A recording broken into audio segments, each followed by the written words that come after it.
Reddit, what is the most ducked up way you got back at someone that wronged you? Throwaways encouraged. One time a friend pranked me by pissing on my sausage. 4 years later, I got him back by putting my donk in his beer at a bar when he went to the bathroom. He drank the whole thing before I let him know. I don't forget shit like that. Edit, I mean sausage as in food. He did not piss on my cock. That is all. Edit 2. Okay, so this is how it happened. Not very exciting or anything. We were at a sports bar drinking and shooting the shit, playing pool. My buddy who had pissed on my sausage, by the way, did it before they put it on the grill, so sort of a piss marinade, set his beer down to use the restroom. One of my other buddies pointed out that he had left his beer unattended, and that I should duck with it, because all of my close friends are aware that he had pissed on my sausage as well, and I had not really gotten the chance to get him back. Well, I do the first thing that pops into my head, so I grabbed his beer, hit a corner, unzipped my pants, unleashed the cock meat and put it in his beer. I proceeded to stir his beer a couple times with the stick, resheath that bad boy, and place his beer back to where it was. When he came back, nobody said anything and he enjoyed his newly stirred, not shaken beer.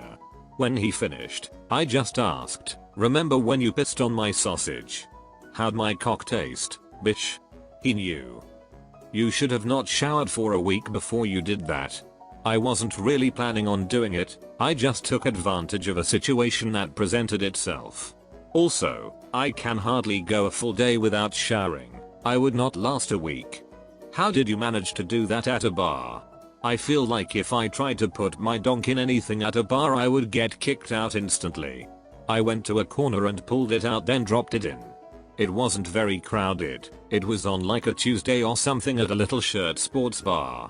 You would think it being less crowded would make it more awkward. I have no shame. My past girlfriend cheated on me, and her roommate at the time had gotten to that point in their lease where they weren't super fond of each other, and kept some distance.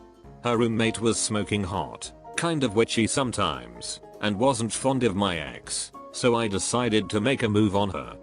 Best move ever.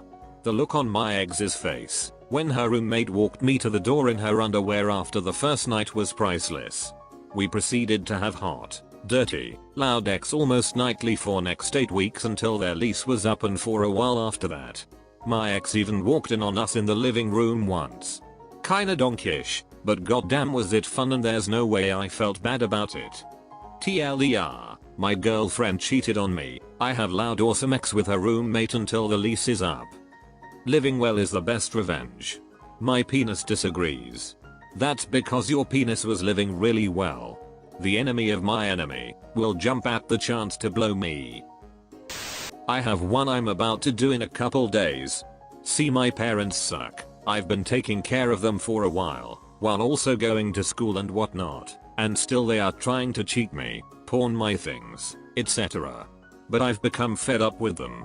I'm out of town at the moment, but when I get back, the next time they ask me to walk 2 miles to get them a pack of cigarettes, I will walk outside, around the house, have a friend with a van come, bring my pre-packed shirt out of the basement entrance, leave and stay at my friend's house for a few days until the day my train ticket is planned for, then move 2,000 miles across the country and live with another friend who just got me a job, rendering them worthless pillheads waiting for a pack of Pall Mall menthol 100s for the rest of their sad lives.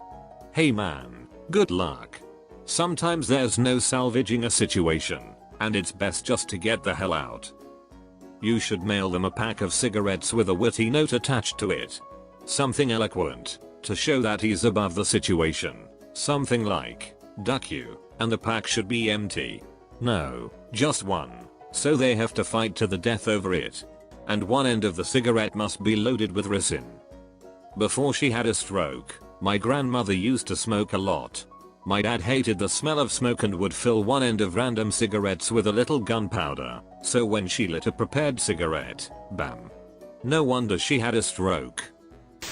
I'm immune to poison ivy, so I was always uprooting it in our yard, about a full acre. I'd left it on this concrete area behind our garage, because that's where it was near when I pulled it out. Hey, I am lazy. Anyway, I frequently walk down to a fishing pond across this canal in my neighborhood. This is in South Louisiana. I didn't always have a functioning bike and the walk was only about a mile. A big kid, probably 2 to 3 years older than me, was a real jerkus. He'd do stuff like ride by me on his bike and act like he was gonna high five me, but then slap my face and ride off, laughing. Anyway, one day he did that and I went back home, upset. I got my water gun and was gonna shoot him if he messed with me again. Then I saw the poison ivy and got an evil idea. In the bucket it went with some water, stirred it all up good, then dumped that in my water gun. Went back to the pond. On the way back home he came around messing with me again. I hosed him down and he broke my gun, but man, it was worth it. From what I hear, he didn't go back to school for almost 2 weeks. Immune to poison ivy? Are you a superhero?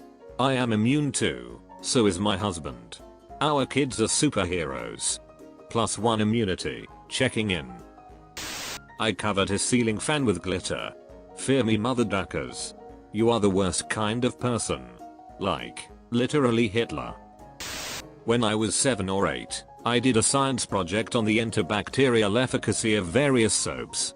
Basically involved keeping hands dirty for a day, pressing grubby thumbs into petri dishes full of agar, then washing and doing the same again. I'd take tracings of the cultures. Bigger colonies were bad, smaller ones good.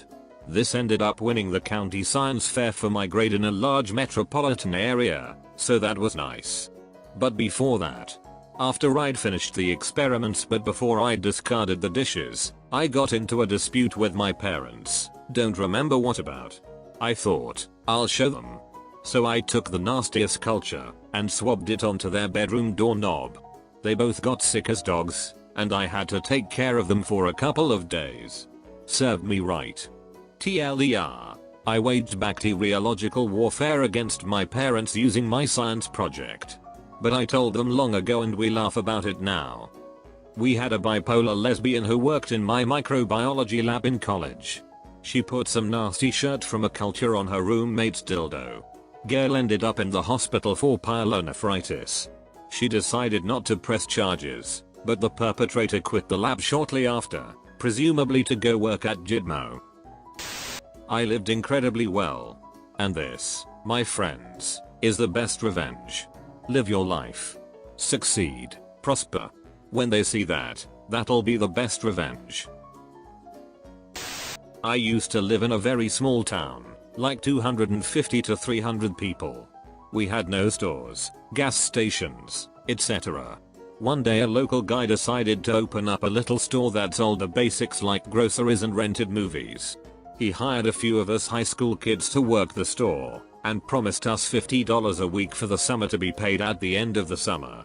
We agreed, and started working. We gave up a summer stocking shelves, cleaning the bathroom, lawn care and whatever else. Well, the end of the summer comes around. It's our last day of work, and he comes by with our paychecks, $50 for each of us. For the whole summer. Needless to say, we weren't too happy, but his words were, "What the duck are you gonna do about it? Drop the key off at my house since you won't need it anymore." We came up with a plan to pay this douchebag back. Before locking up the store for the last time, we left a window unlocked. We dropped the key off at the house. Around midnight, we were back at the store. Grabbed as much as we could, cigarettes, money from the register, candy. Probably about $1,000 worth of shirt, locked the window, then left through the emergency exit that had no alarm. There were also no cameras of any kind. Next day there were cops there. He accused all of us of doing it, but had no proof. He ended up having to shut down the store a few months later because the town heard how he didn't pay us and stopped doing business there. I don't feel bad. Ducker deserved it. Today I learned, there are people so dumb, they'll rip off teenagers, add insult to injury, and then ask for their key back. You know how when you're growing up you just assume that however your parents are, is how everyone in the world is? Well, my dad is ex-special forces, has a super deep voice, and has a super bad temper. I just thought road rage and destroying people's vehicles with your fists was a thing that happened. Only later did I realize he's Bruce Banner.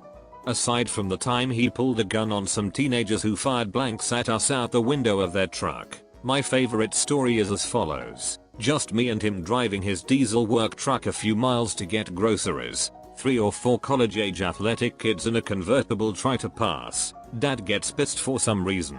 They pass us. He jumps out of the truck mad as hell. They pile out calling him old man blah blah blah. He calms down slightly, goes to the back of the truck and pulls out a 24 inches pipe wrench from the tool tray. They're like, what the duck? It's not for me, it's for you. Holds out pipe wrench in their direction. I need to tell the cops when they get here that I gave you every chance.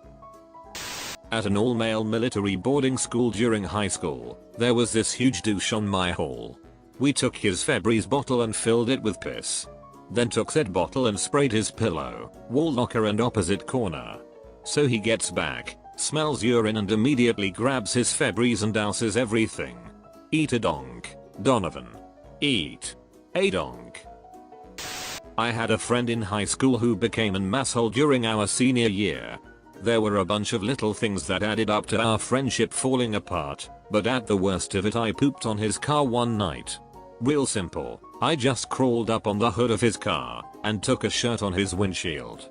I just knew that he'd walk outside the next day and think, what the duck is this? Fun fact, we're actually great friends again now. He still has no idea it was me. I think you forgot an O in your username. The phantom pooper strikes again.